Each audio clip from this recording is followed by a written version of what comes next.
En 1970, dans l'ombre d'une nuit froide de novembre, Charles de Gaulle, héros de la Résistance, affrontait sa dernière heure. Le vent sifflait à travers les fenêtres de sa demeure à Colombey-les-Deux-Églises, portant l'odeur âcre de la cendre éteinte. Dans la lueur vacillante des chandelles, le général semblait murmurer. Quel secret gardait-il? Les cliquetis d'une plume sur le papier résonnaient dans le silence, comme un écho de son passé tumultueux. Était-ce une confession? Une vérité enfouie? La France retient son souffle, tandis que l'histoire s'apprête à révéler ses mystères. Plongé dans les dernières heures du général Charles de Gaulle, où drame et mystère se dévoilent. En 1970, dans le silence glacial de Colombey-les-Deux-Églises, Charles de Gaulle était seul face à ses pensées. Pourquoi ce regard perdu dans l'ombre? Envisionnez-vous dans une demeure austère, aux murs de pierre épais, où le vent d'automne siffle à travers les volets clos. L'odeur de la cire fondue des chandelles emplit l'air, mêlée à celle, âcre, du bois brûlé dans la cheminée.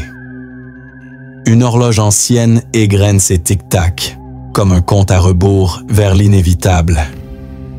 Charles de Gaulle, l'homme qui a défié les nazis, l'homme qui a incarné l'espoir de la France, est assis à son bureau. Sa plume gratte le papier, mais ses mots semblent hésiter. Que cache-t-il? Cette nuit du 9 novembre 1970, à Colombey-les-Deux-Églises, n'est pas une nuit ordinaire. Selon les mémoires de guerre de Gaulle, il avait toujours porté le poids de la France sur ses épaules. Mais ce soir-là, une étrange mélancolie l'enveloppe. Était-ce le souvenir des combats de la Résistance? Ou une vérité plus profonde enfouie dans son âme? Les historiens, comme Pierre Nora dans les lieux de mémoire, notent que de Gaulle était un homme de contradiction, un leader inflexible, mais aussi un être introspectif, hanté par le passé. Le général, âgé de 79 ans, souffrait d'une santé déclinante. Les médecins, comme rapporté dans des archives médicales de l'époque, suspectaient une faiblesse cardiaque, aggravée par le stress de décennies de leadership. Pourtant, son regard, fixé sur la flamme vacillante d'une chandelle, semblait chercher autre chose. Une confession, une révélation. Les ombres dansantes sur les murs de sa bibliothèque semblaient murmurer des secrets qu'il n'avait jamais partagés. Envisionnez-vous à ses côtés, entendant le craquement du plancher sous ses pas lourds, sentant l'humidité froide de la pièce. Dans cette première partie, nous explorons l'homme derrière le mythe. De Gaulle, selon ses proches, était devenu plus silencieux ces derniers mois. Sa femme, Yvonne, nota dans ses correspondances qu'il passait des heures à écrire, comme s'il cherchait à mettre de l'ordre dans ses pensées. Était-ce une lettre à la France? Une réflexion sur ses échecs, comme la crise de mai 68, où il avait perdu l'appui d'une partie de la jeunesse? Ou quelque chose de plus personnel, un regret qu'il n'avait jamais osé exprimer? Les mémoires d'espoir de Gaulle laissent entrevoir un homme conscient de sa mortalité, mais refusant de plier face au destin. Les bruits de la nuit s'intensifient. Le vent hurle plus fort et un craquement soudain, peut-être une branche contre la fenêtre, brise le silence. De Gaulle lève les yeux.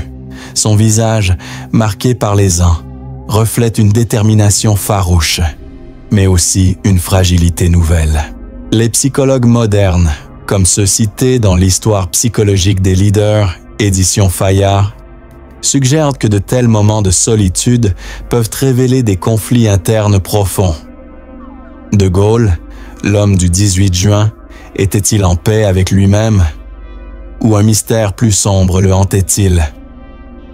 La pièce est baignée d'une lumière douce, presque irréelle, où chaque objet, un vieux globe terrestre, une plume usée, un portrait de famille, semble chargé d'histoire. L'odeur de l'encre fraîche se mêle à celle du papier jauni, évoquant les innombrables discours qu'il a écrits pour la France. Mais ce soir, ces mots ne sont pas pour la nation. Ils sont pour lui-même ou pour quelqu'un d'autre. Envisionnez-vous tenant une chandelle, scrutant ses écrits dans l'obscurité. Que cherchait-il à dire avant que la nuit ne l'emporte? Mais une vérité inattendue attend dans les ombres de cette nuit. Que va révéler de Gaulle? En 1970, dans la solitude de Colombey, Charles de Gaulle entendait-il encore les échos de la résistance? Ou un secret plus lourd le tourmentait-il? Envisionnez-vous dans une nuit d'automne où la pluie tambourine doucement contre les vitres d'une vieille demeure. L'odeur humide des pierres anciennes se mêle à celle, âcre de la fumée s'échappant de la cheminée. Une chandelle vacille sur le bureau de Charles de Gaulle, projetant des ombres mouvantes sur les murs tapissés de livres. Le tic-tac de l'horloge résonne, comme un rappel incessant du temps qui s'écoule. Le général, silhouette imposante, tient une plume qui hésite au-dessus du papier. Ses yeux perçants semblent scruter un passé lointain. Que voit-il dans ces ombres? Cette nuit du 9 novembre 1970, De Gaulle n'est plus le président ni le chef de la France libre. Il est un homme confronté à ses souvenirs, à ses triomphes et à ses blessures. Selon les mémoires de guerre, Plomb, 1954, la résistance fut l'épreuve qui forgea son mythe. Mais elle fut aussi une période de choix déchirants, de trahison et de sacrifice. Était-il hanté par ceux qu'il avait perdus, par ceux qu'il avait dû condamner? Les archives historiques, comme celle de Jean Moulin, rapportée par Daniel Cordier dans Jean Moulin, l'inconnu du Panthéon, décrivent un De Gaulle inflexible, mais profondément affecté par les divisions internes de la résistance. Cette nuit-là, à Colombey, ses souvenirs semblent resurgir. Le général pose sa plume. Un craquement soudain, peut-être une bûche dans l'âtre, brise le silence. Il se lève, traverse la pièce d'un pas lourd. Envisionnez-vous à ses côtés, entendant le froissement de son manteau, sentant l'odeur de laine usée qu'il porte. Dehors, le vent hurle, portant avec lui l'écho des années de guerre. De Gaulle s'arrête devant une carte jaunie de la France, accrochée au mur. Ses doigts effleurent les contours de la Lorraine, où il combattit en 1940. Selon l'historien Julian Jackson, De Gaulle 2018, ces moments de solitude révélaient un homme tourmenté par le poids de ses décisions. Avait-il fait le bon choix en exil à Londres? Avait-il trahi certains camarades pour sauver la France? Ou un secret plus sombre le lien à ces années? Les psychologues modernes, comme ceux cités dans La psychologie des leaders en temps de crise, édition Odile Jacob, suggèrent que les figures comme De Gaulle souffrent souvent d'un stress post-traumatique latent. Les nuits blanches, les souvenirs intrusifs, les doutes sur leur propre jugement. De Gaulle, dans cette pièce sombre, semble revivre ces moments. Était-ce la mort de Jean Moulin, torturé par la Gestapo en mai 43, qui le hantait, ou une décision qu'il n'avait jamais révélée, même dans ses mémoires? Les mémoires de guerre évoquent son admiration pour Moulin, mais aussi une distance froide, presque calculée. Était-ce une façade pour masquer sa culpabilité? Un bruit métallique, peut-être une vieille médaille tombant sur le sol, interrompt ses pensées. Envisionnez-vous ramassant cet objet, sentant le froid du métal gravé d'une croix de Lorraine, symbole de la résistance. De Gaulle se rassoit, le visage fermé. Ses mains tremblent légèrement, un signe de sa santé fragile, comme noté dans les rapports médicaux de l'époque. Archives de l'hôpital du Val-de-Grâce. Mais son regard reste vif, comme s'il cherchait à défier le destin une dernière fois. Écrivait-il pour se libérer d'un fardeau? Le décor de la pièce, avec ses meubles austères et ses tapis élimés, reflète une vie de discipline. L'odeur de l'encre et du papier ancien flotte dans l'air, évoquant les innombrables discours qui ont galvanisé une nation. Mais ce soir, ces mots ne sont pas pour la France. Ils semblent destinés à un auditeur invisible. Une confession, une excuse. Les historiens s'accordent sur un point. De Gaulle était un homme de secret, même pour ses proches. Sa femme, Yvonne, nota dans une lettre à sa sœur, citée dans Yvonne de Gaulle par Frédéric Naud-Dufour, qu'il parlait rarement de ses émotions, préférant porter seul ses fardeaux.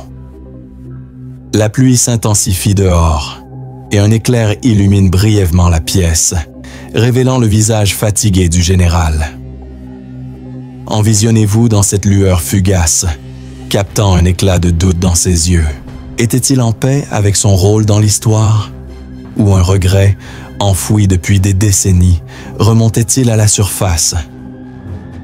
Cette nuit, dans l'ombre de la résistance, De Gaulle semble chercher une réponse. Mais à quelle question? Pourtant, une révélation plus troublante se dessine dans la nuit. Que cache encore le général? En cette nuit fatidique de 1970, Charles de Gaulle était-il tourmenté par ses choix passés ou par une vérité qu'il n'avait jamais osé affronter? Envisionnez-vous dans une bibliothèque plongée dans la pénombre, où l'odeur du cuir vieilli des livres se mêle à celle, âpre de la cendre refroidie dans l'âtre. Une chandelle, presque consumée, projette une lueur tremblante sur le visage de Charles de Gaulle. Le clic-clac d'un vieux stylo-plume résonne, comme un écho des décisions qui ont façonné son destin. Ses doigts, marqués par l'âge, serrent une lettre à moitié écrite. Que cherche-t-il à dire alors que l'heure s'approche? Cette nuit du 9 novembre 1970, De Gaulle est un homme seul face à l'histoire. Les Mémoires d'espoir, Plomb, 1970, révèlent un leader conscient de ses échecs, notamment la crise de mai 68, où il perdit le soutien d'une France en mutation. Mais ce soir, c'est un choix plus ancien qui semble le hanter. Était-ce son refus de négocier avec Vichy en 1940? Ou une décision prise dans l'ombre de la guerre, jamais consignée dans les archives? L'historien François Kersaudy, De Gaulle et Churchill, 2001, note que De Gaulle entretenait des relations complexes avec ses alliés, marquées par des désaccords profonds. Avait-il sacrifié quelque chose, ou quelqu'un, pour préserver son idéal de la France? Le vent hurle dehors, faisant trembler les vitres. Envisionnez-vous, entendant ce sifflement, sentant l'humidité glaciale qui s'infiltre dans la pièce. De Gaulle se lève, s'approchant d'une fenêtre. La pluie ruisselle sur les carreaux, reflétant son visage fatigué. Selon des témoignages de ses proches, rapportés dans De Gaulle intime, Robert Laffont, il parlait parfois de choix impossibles faits pendant la guerre. Était-ce une allusion à des compromis qu'il avait dû accepter? À des hommes laissés derrière pour sauver la nation? Ou à une trahison qu'il ne s'était jamais pardonnée? Les analyses psychologiques modernes, comme celle de La psychologie du pouvoir, édition du Seuil, suggérant que les leaders comme De Gaulle portent le fardeau de décisions moralement ambiguës. Cette nuit, dans la solitude de Colombey, il semble revivre ces moments. Un craquement dans la maison, peut-être un meuble qui se dilate, le fait sursauter. Il retourne à son bureau, où une pile de lettres non envoyées repose. L'odeur de l'encre fraîche emplit l'air, évoquant les mots qu'il n'a jamais osé prononcer. Écrivait-il pour se justifier ou pour demander pardon? Envisionnez-vous scrutant ses écrits, captant des bribes de phrases dans la lueur vacillante. Une phrase semble se détacher. La France m'a tout donné, mais à quel prix? Était-ce une réflexion sur le coût humain de ces combats ou un indice d'un secret plus profond, lié à un événement que même ses mémoires n'ont jamais mentionné. Cette nuit, De Gaulle semble chercher à apaiser une conscience tourmentée. Mais quel mystère reste à dévoiler? Cependant, une ombre plus sinistre se profile. Quel secret De Gaulle va-t-il emporter? En cette nuit de novembre 1970, Charles de Gaulle entendait-il des voix du passé? Ou était-ce sa conscience qui murmurait dans l'ombre? Envisionnez-vous dans une pièce obscure où l'odeur de la cire chaude des chandelles se mêle à celle, poussiéreuse, des vieux livres empilés. Le craquement d'une bûche dans la cheminée éclate comme un coup de feu dans le silence. Dehors, la tempête gronde et le vent siffle à travers les interstices des fenêtres, portant l'écho d'un monde révolu. Charles de Gaulle, silhouette massive, est penché sur son bureau. Une plume tremble dans sa main, comme si elle hésitait à tracer un mot interdit. Ses yeux, fixés sur l'obscurité, semblent voir au-delà. Mais quoi? Cette nuit, du 9 novembre 1970, à Colombey-les-Deux-Églises, De Gaulle est un homme au crépuscule de sa vie. Selon les mémoires d'espoir, Plomb, 1970, il se sentait parfois étranger à la France, qu'il avait contribué à façonner.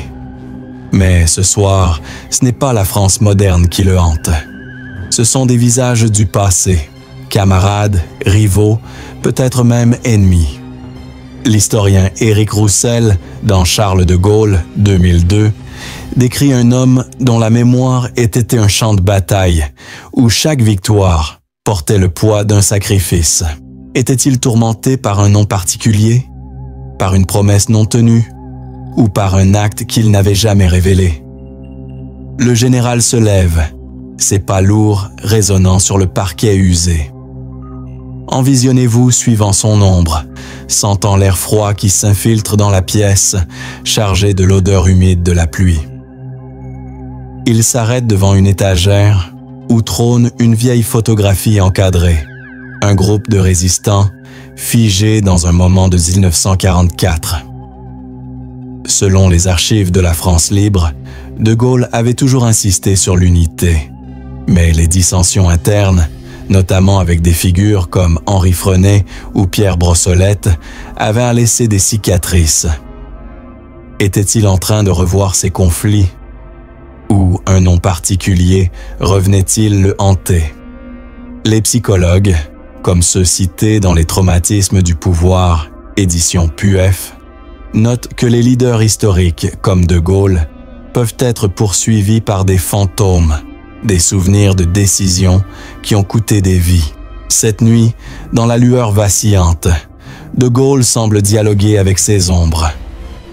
Un bruissement soudain, peut-être une feuille tombant d'un livre ouvert, le fait sursauter. Il retourne à son bureau, où une lettre inachevée repose.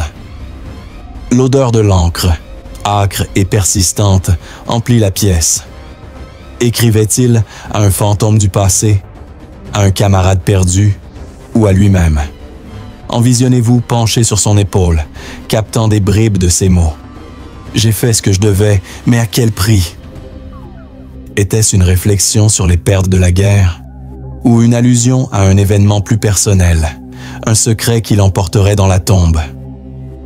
Les témoignages de sa famille, rapportés dans De Gaulle intime, Robert Laffont, décrivent un homme qui, dans ses derniers jours, semblait chercher une forme de rédemption. Mais pourquoi? Pour qui? Le vent redouble de violence dehors, faisant trembler les vitres. Une chandelle s'éteint brusquement, plongeant la pièce dans une obscurité plus profonde. De Gaulle rallume la flamme d'un geste lent, révélant son visage marqué par les ans. Selon les rapports médicaux de l'époque, archives de l'hôpital du Val-de-Grâce, sa santé déclinait rapidement, mais son esprit restait alerte. Cette nuit, il semble lutter contre quelque chose d'invisible.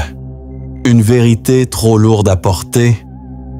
Envisionnez-vous dans cette pénombre, entendant le souffle court du général, sentant le poids de l'histoire dans chaque coin de la pièce. Mais un mystère plus profond se dessine dans la nuit. Quel visage hante encore de Gaulle? En cette nuit froide de 1970, Charles de Gaulle écrivait une lettre. Mais à qui et pourquoi ne l'a-t-il jamais terminée? Envisionnez-vous dans une pièce baignée par la lueur pâle d'une chandelle, où l'odeur de l'encre fraîche se mêle à celle, terreuse, de l'humidité automnale. Le clic-clac d'une plume sur le papier résonne, entrecoupé par le sifflement du vent qui s'infiltre par une fenêtre mal fermée. Charles de Gaulle, penché sur son bureau, trace des mots avec une intensité presque fiévreuse. Mais soudain, il s'arrête. Sa main tremble. Quel secret hésite-t-il à révéler? Cette nuit du 9 novembre 1970, à Colombey, de Gaulle est un homme au bord d'un précipice. Les mémoires d'espoir révèlent un leader conscient de sa fin imminente, mais déterminé à laisser une trace. Pourtant, cette lettre n'est pas un discours officiel. Elle semble personnelle, presque intime. Selon l'historienne Georgette L.G., Histoire de la 4e République, de Gaulle avait l'habitude de rédiger des notes privées, souvent détruites par la suite. Était-ce une confession destinée à sa famille, à un ancien camarade ou à la postérité? Le général se redresse, son regard perdu dans l'obscurité. Envisionnez-vous à ses côtés, sentant l'odeur de la cire fondue, entendant le craquement du bois dans l'âtre. Une pile de lettres cachetées repose sur le bureau, mais celle-ci, inachevée, semble différente. Les mots visibles, pardon, devoir, sacrifice, suggèrent un poids immense. Était-il en train de s'adresser à un résistant trahi? À un rival politique comme Pierre Mendès France, avec qui il avait eu des désaccords, ou à lui-même pour un acte qu'il regrettait? Les analyses psychologiques, comme celle de La solitude des grands hommes, édition Flammarion, indiquent que les leaders comme de Gaulle peuvent être consumés par des regrets tardifs. Cette nuit, il semble chercher à apaiser une blessure ancienne. Un bruit soudain, le tintement d'une cloche au loin, brise le silence. De Gaulle lève les yeux comme s'il attendait un signe. Envisionnez-vous, captant son souffle, sentant la tension dans l'air. Écrivait-il pour se libérer ou pour laisser un message à la France? La pièce, avec ses murs de pierre et ses meubles austères, semble figée dans le temps. L'odeur du papier jauni évoque des décennies de correspondance, de discours, de combats. Mais cette lettre, à moitié écrite, est différente. Elle semble porter le poids d'une vérité qu'il n'a jamais osé affronter. Selon les témoignages de sa fille, Élisabeth de Gaulle, rapportés dans De Gaulle, Mon père, plomb. Il parlait rarement de ses émotions, mais ses silences étaient éloquents. Que cherchait-il à dire dans cette nuit fatale? Un éclair illumine la pièce, révélant une larme sur la joue du général. Envisionnez-vous dans cette lueur fugace, captant l'humanité d'un homme que l'histoire a transformé en mythe. La lettre reste là, inachevée, comme un cri étouffé dans la nuit. Mais que révèle-t-elle vraiment? Cependant, une dernière révélation attend dans l'ombre. Quel est le secret final de Gaulle? En cette nuit fatale de 1970, Charles de Gaulle tenait-il entre ses mains un secret qui pourrait ébranler l'histoire? Ou était-ce sa dernière confession à la France? Envisionnez-vous dans une pièce noyée dans l'obscurité, où l'unique lueur d'une chandelle agonisante projette des ombres inquiétantes sur les murs. L'odeur âcre de la cire brûlée se mêle à celle, métallique, de l'encre séchée sur une lettre inachevée. Le vent hurle dehors, faisant trembler les vitres de la demeure de Colombey-les-Deux-Églises. Un craquement sec, peut-être une planche du plancher, résonne comme un avertissement. Charles de Gaulle, silhouette voûtée par les ans, fixe une feuille de papier.